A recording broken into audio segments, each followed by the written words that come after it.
aussi beaucoup de pneumo. Voilà, donc cette fois-ci, on va parler de la maladie des dépôts de chaînes légères, donc non amyloïdes, qui se caractérise par la présence de dépôts rouges Congo-négatifs de chaînes légères d'immunoglobulines. Le plus souvent, c'est la chaîne légère kappa dans les membranes basales. Et vous connaissez tous cette maladie sous le nom de maladie de Randall. Alors en 2006, on a décrit une nouvelle forme de maladie de dépôt de chaîne légère, donc de LCDD pulmonaire dans une forme kystique diffuse. C'est une maladie qui est potentiellement très sévère et qui peut conduire à une transplantation bipulmonaire. Rapidement, cette forme diffère de la forme systémique classique par l'âge. Les patients sont plus jeunes, le sexe ratio, plus souvent les femmes sont touchées, les organes atteints. Il n'y a pas d'atteinte rénale, pas d'atteinte hépatique, pas d'atteinte cardiaque. Et des caractéristiques hématologiques, puisque la moelle est optiquement normale. Et les chaînes légères sont augmentées dans plus de 50% des cas, mais pas apparemment dans tous les cas. Alors, en microscopie optique, vous avez des dépôts amorphes, éosinophiles, extracellulaires, avec un tropisme pour les membranes basales. Le rouge Congo est négatif. En IF, on retrouve des dépôts monotypiques le long des basales. Et en microscopie électronique, vous avez des dépôts non organisés, contrairement à l'amylose, qui apparaissent granuleux, très denses aux électrons. Associé à ces dépôts, on a un infiltrat lymphoplasmocytaire qui est d'allure tout à fait banale, d'allure réactionnelle, qui est peu dense. Et vous avez sur la photographie à droite, vous voyez un focus sur quelques foyers lymphoplasmocytaires. C'est une photo à faible grandissement, on voit très bien les zones kystiques. Donc c'est un infiltrat qui est vraiment très peu abondant, qui est panaché, fait de lymphocytes B de phénotype normal. Il y a la présence de plasmocytes associés au dépôt.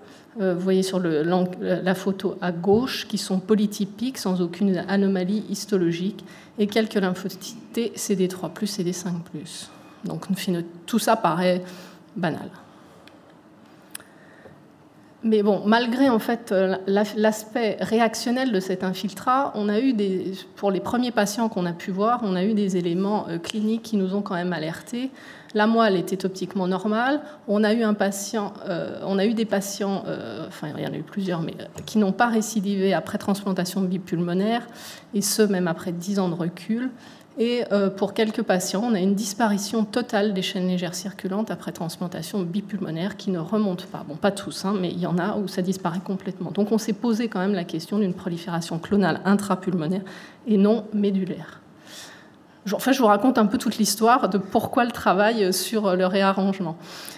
Et donc, on a essayé de vérifier qu'il y avait bien un clone intrapulmonaire en faisant une recherche de clonalité par PCR dans le sang et en parallèle dans le poumon chez nos 3 premiers patients.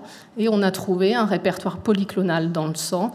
Et dans le poumon, par contre, on a détecté un clone, un B dominant.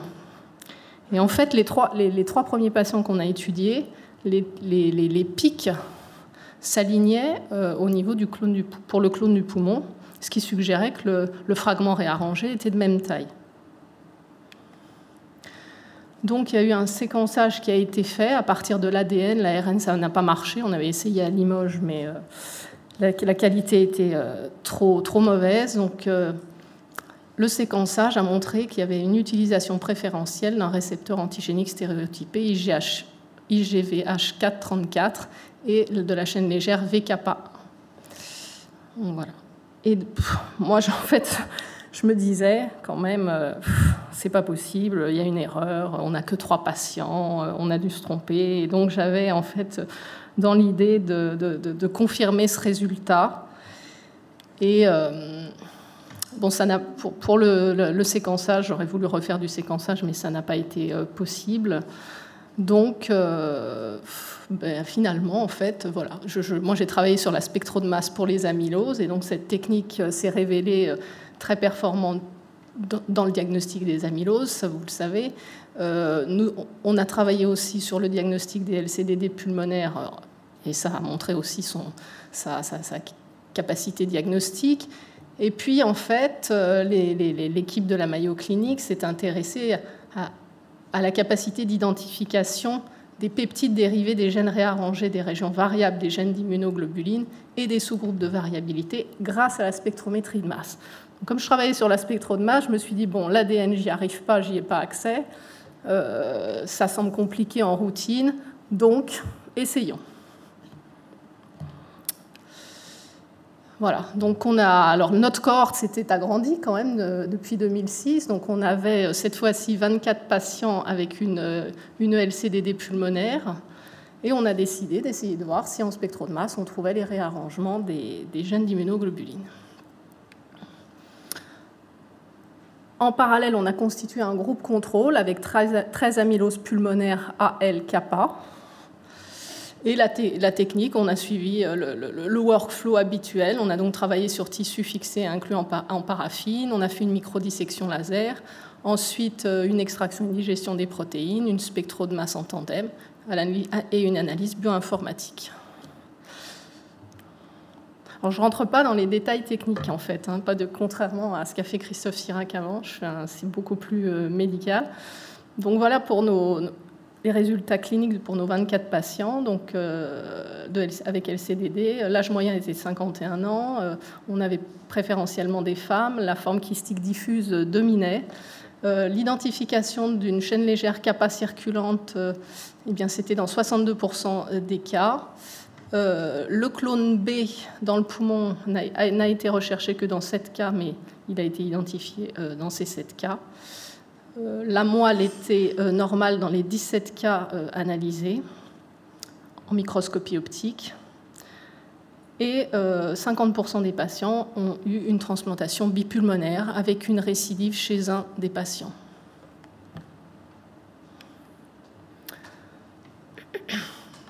Donc, tous nos patients avec LCDD avaient une forme localisée au poumon.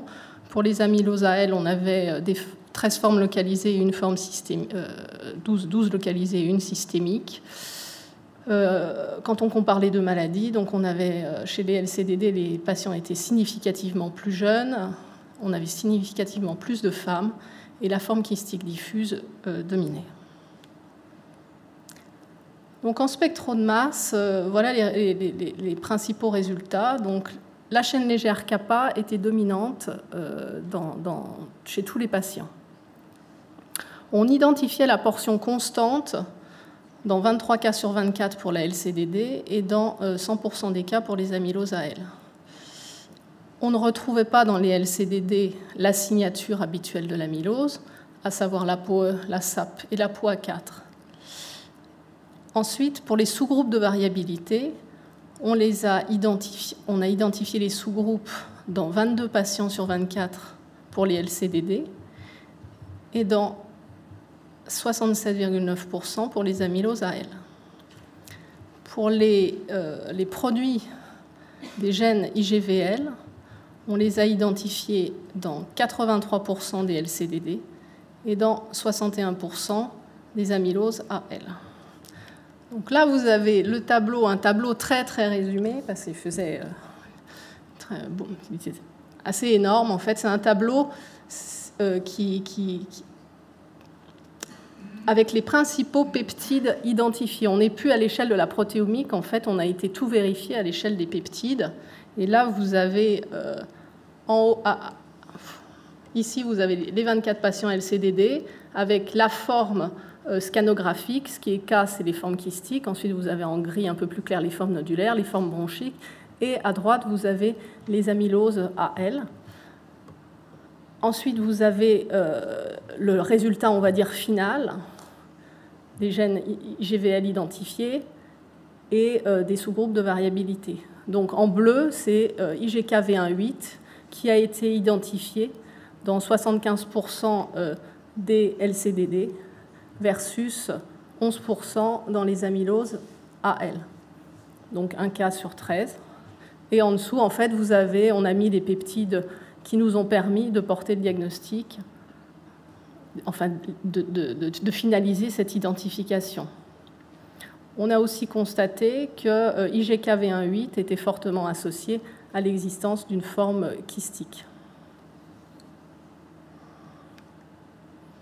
Donc là, vous avez l'exemple d'un patient avec une forme kystique diffuse, les dépôts, et un résultat, on va dire, plus brut, plus simple, mais qu'il faut toujours vérifier en fait par l'analyse peptidomique, où vous avez l'identification en tête de liste de la région constante de la chaîne légère kappa et également d'une portion variable, ici IGK-V1,8.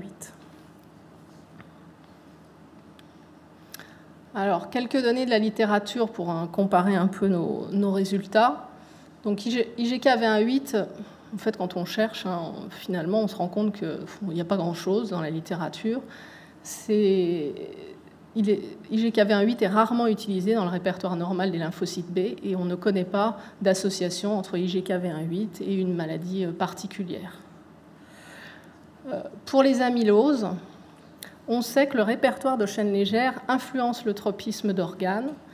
Et sur un travail récent là, de l'équipe de la Mayo Clinic, ils ont cherché à identifier, ils ont fait la même chose en fait que moi, mais sur une série d'amyloses AL composée de 821 cas. Et parmi ces amyloses AL, c'était intéressant, il y avait des formes localisées, des formes systémiques. Ils ont étudié, il y avait 14 cas d'amylose AL kappa pulmonaire, et ils ont essentiellement trouvé IGK 320, pardon. Et nous, c'était aussi ce qui dominait dans le tableau précédent, on n'a pas eu le temps de le voir, et pas d'IGK-V1,8. Donc ça nous permettait un peu d'augmenter notre groupe contrôle et de voir qu'on avait des résultats en accord. Enfin, il y a eu le travail de Poitiers, je crois qu'il va vous être présenté après, et plusieurs petits travaux antérieurs dans lesquels un séquençage de la chaîne légère kappa a été réalisé à Limoges et qui a montré que dans les LCDD rénales, c'était principalement la famille IGKV4 qui était représentée et principalement IGKV4-1. Mais pas que, on voit aussi qu'on a IGKV2-28, IGKV3-20, on a aussi du 1, mais c'est du 1,5, il n'y a pas de 1,8. Mais bon, voilà. Donc, la spectrométrie de masse semble être une bonne technique pour l'identification des produits des gènes IGVL. Mais un besoin d'amélioration de la technique est certain, la sensibilité n'est pas très bonne, il y a un travail énorme à faire sur les bases de données. Je pense qu'en fait, on est tombé, parce qu'on n'est pas des spécialistes, on n'est pas comme à Limoges, on n'est pas des spécialistes des réarrangements des gènes d'immunoglobulines, mais je pense qu'on est tombé sur une maladie où l'identification était relativement simple et ça sortait, on va dire, très fort. On voit bien que dans les amyloses AL, on est beaucoup plus mauvais. On arrive à 60% d'identification, on sent que c'est beaucoup plus difficile. Voilà. En tous les cas, la fréquence élevée de l'utilisation du IGK-V1,8 dans les formes kystiques diffuses pourrait en partie expliquer le tropisme pulmonaire et constituer un argument supplémentaire en faveur d'une entité distincte de la maladie de Randall classique. Voilà, merci. Merci Magali pour ce beau topo. On va laisser la question Docteur Sirac. Magali, super présentation. En fait, j'avais deux petites questions. Ouais. La première, c'est que j'ai remarqué que dans les amyloses pulmonaires, tu n'as que du kappa. Ah, j'ai pris que du kappa pour comparer kappa avec... C'est volontaire et j'en avais pas volontaire. Plus. J'avais uniquement 13 allèles kappa pour pouvoir comparer mon kappa. D'accord. Sinon, dans les amyloses pulmonaires, c'est la même répartition que dans les autres amyloses. C'est plus de lambda que de kappa. Ce que je te disais en fait tout à l'heure, finalement, on ne le recherche pas systématiquement parce qu'on n'a pas le temps, on n'a pas l'argent et on a un problème. En fait, la base, il faut absolument la travailler. Pas que la base, il faut se faire une expérience et certainement en ayant aussi des cas où le séquençage a été fait. Ce qu'ont fait les Américains, ils se sont fait un training set où ils ont mis des cas qui avaient été séquencés. En regard, ils ont mis la protéomique et ils ont dit on est bon ou on n'est pas bon. Et je pense que ça, c'est ça. Je pense que c'est ça qu'il faut faire. Alors là, on avait eu un cas, un des 3 premiers patients qui avait été, dont le séquençage avait trouvé au niveau de l'ADN un 8 aussi. Donc, on a senti qu'on partait quand même sur la bonne piste. Et ma deuxième question, justement, par rapport à ce 1,8, est-ce qu'il y a des éléments pour dire que non seulement c'est du 1,8, mais qu'en plus, il aurait les mêmes mutations, la même structure déjà un 8, voilà. Non, on ne sait pas. On ne sait pas du tout. On ne sait pas. D'accord. Ouais, non. Il faudrait vraiment qu'on arrive à séquencer. Faudra Ouais, que tu nous en envoies dans des tubes. En fait, on n'a pas le matériel. On n'a pas le matériel parce qu'on n'a pas de congelé, souvent. Et du coup, on se retrouve complètement coincé. Et du coup, c'est vrai que là, la spectro, on a le bloc de paraffine. Ou souvent, les diagnostics... les poumons explantés. Les poumons explantés. Le dernier que j'ai eu, il était explanté pour emphysème chez un gros fumeur à 50 paquets années. Donc, je ne sais pas si on... Et en plus, tu vois, l'infiltrat, il y a des cas, mais déjà, tu vois, il y a quand même des cas, on ne voit ni les dépôts, et l'infiltrat, il est mineur. Là, j'ai montré une photo où il y a des gros dépôts, mais après, il y a quand même une photo... Tu le cherches et je sais qu'il y a un cas, on était sûr que c'était le bon diagnostic. Pour arriver à identifier les dépôts, il a fallu aller en électronique et il a fallu première réponse de l'électronique, c'est il n'y a rien. Deuxième réponse, je dis c'est pas possible, il y a quelque chose. Là, il y a un tout petit truc qu'il faut chercher et je sais que Guy Touchard était reparti dessus et il m'avait dit oui, c'est bon, c'est ça. Mais donc c'est pas évident parce que les dépôts sont pas abondants. Après, ça aurait été intéressant aussi. Moi, les reviewers, ils me disaient mais pourquoi vous n'avez pas fait du rein ? D'abord, j'en avais pas. Finalement, je vois moins de LCDD rénal que de LCDD pulmonaire. Alors, il y a peut-être un biais, mais je trouve que la LCDD rénale avec la forme type glomérulosclérose, c'est super rare. Pas les dépôts dans les basales tubulaires. Mais bon, je pense que la technique est très prometteuse. On est tombé sur un cas, une maladie où ça marchait bien, entre guillemets. Mais il y a un travail énorme à faire. Et à mon avis, il faut y aller. Parce que ça aura un impact pour la prise en charge des patients. Ok, merci. Est-ce qu'il y a d'autres questions ? Oui, professeur Gratteau. Au fond, à gauche.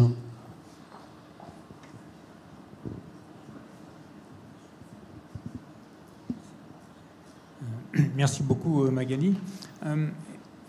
Si j'ai bien compris, dans le tableau, il y avait un patient avec une amylose pulmonaire qui avait aussi ce peptide particulier. Oui, c'était une forme kystique d'ailleurs, parce qu'il n'y en a pas beaucoup. Ouais. Est-ce que tu as déjà observé des patients, comme cela a été suggéré, qui ont les deux types de dépôts ? Des dépôts mixtes, amylose et LCDD, oui, il y en a. Oui, il y en a. En général, ils ont quand même un dépôt très, très dominant. Donc, mais parfois, oui, il y a un petit peu d'amylose d'accompagnement. C'est plutôt ça. Ouais. Mais il y en a. Et puis, oui, c'est pas un dépôt d'un type dans un organe et d'un autre type. Non, enfin moi, ce que j'ai vu, j'ai vu des formes de LCDD où de temps en temps, il y a un peu d'amylose à côté. D'accord. Et quand on microdissèque, on trouve la même chaîne légère des deux côtés. Le rouge Congo plus, le rouge Congo moins. D'accord. J'avais une autre question sur la signature. Tu as dit que tu n'avais pas retrouvé la signature d'amylose dans les dépôts. Est-ce qu'il y a une autre signature qui apparaîtrait dans les dépôts de non, pas. On n'a pas trouvé. On n'a rien vu de spécial. Après, la signature, c'est toujours, on va dire, parfois on peut trouver un peu d'ApoE, un petit peu. Il y a des choses. C'est pas toujours si noir-blanc. Mais on ne l'a pas de façon aussi évidente que dans une amylose typique. Puisqu'il y a aussi certaines amyloses, apparemment, on est sûr que c'est des amyloses, et la signature, on ne la trouve pas. D'accord. La signature, tu prends en compte les trois ? Les trois, je prends les trois. Je fais référence à la Mayo Clinique. Il prend les trois. Bon, il y a quand même d'autres choses qui apparaissent. Quand on les voit, on a très souvent de la POA1, de la POA4. La POJ, le clusterine. Qu'est-ce que j'oublie clusterine et je sais plus. Ok. C'est peut-être. Ok. Mais, merci. Ouais, c'est la signature de l'amylose. De toute façon, c'est un truc qui est pas si clair que ça. Mais j'avais une question. Oui. C'était sur alors pourquoi cette maladie touche le poumon ? Est-ce qu'on sait si les plasmocytes pulmonaires physiologiquement sont plus mutés IgG VK1,8 ? Alors, je sais pas trop. Je sais pas trop. Alors en fait, ça touche pas que le poumon. C'est un peu plus. Ça touche le poumon, pour simplifier, mais sont aussi touchés les ganglions hilaires et médiastinaux et les glandes salivaires accessoires. Et en fait, quand on cherche un peu le homing quand on regarde un peu le homing lymphocytaire, eh bien, on se rend compte que la circulation entre ces organes, c'est la même chose. Il y a des récepteurs qui captent certains lymphocytes, et dans les glandes salivaires accessoires, j'avais fait une diapo il y a longtemps et je ne me souviens plus des récepteurs, mais glandes salivaires accessoires, ganglions, et c'est un peu comme le malt, c'est les mêmes raisonnements. D'accord. On a le temps pour une dernière question. Sophie Valex. Oui, j'ose pas t'embêter encore, parce que ça rejoint un peu ce que Gilles Gratteau t'a posé comme question. En fin de compte, le profil, le spectre donc, des autres protéines dans ces différents types de dépôts. Et ce que tu racontes là sur le poumon, que je connaissais pas, je peux pas m'empêcher de faire le parallèle avec, tu le sais, les amyloses de la cornée. C'est la même protéine, donc on peut considérer que c'est la même protéine immunoglobuline, et selon la mutation de la protéine, ça entraîne des dépôts différents dans le même tissu. Et quand on compare, il n'y a pas d'ApoE, il n'y a pas de SAP dans les composants non amyloïdes, et effectivement, il existe aussi des cas où il y a composants amyloïdes et non amyloïdes, et dans ce cadre-là, il y a eu quand même des avancées où on a montré que ça résultait d'une protéolyse différente dans le cadre de l'amylose, et on a impliqué la protéine HTRA1.